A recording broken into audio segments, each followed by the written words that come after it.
The war in Ukraine has cast a long shadow over the summit here in Munich, as Europe comes to terms with a future where there's no guarantee the US will have its back. But even more disheartening is the realization that talks to finally end that conflict could move forward without them.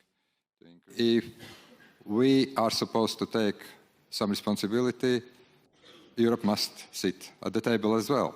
Europe needs to be a part of this process. Ukraine needs to be a part of this process. If not, this type of ceasefire is not going to be credible. The US heard their demands loud and clear when Vice President J.D. Vance was at the summit on Saturday, where he sought to reassure his transatlantic allies there would be a seat at the table for everyone. That was until his colleague made these comments. Can you assure this audience that Ukrainians will be at the table and Europeans will be at the table? The answer to that last question, just as you framed it, the answer is no. And shortly after it, news broke of a meeting between the US and Russia in Saudi Arabia in the coming days. It prompted a foreign ministers' meeting on Sunday, after which the European Parliament's president said this.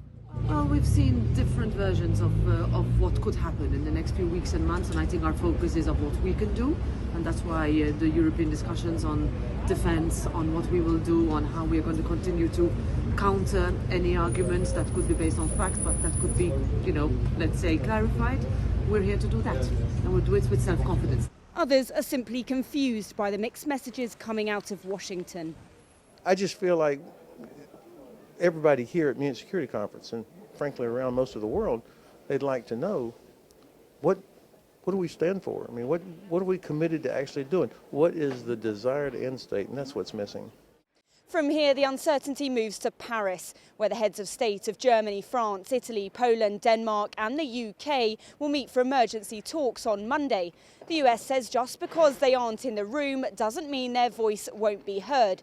Problem is, many here feel they are screaming into the void. Victoria Innes, TRT World, Munich.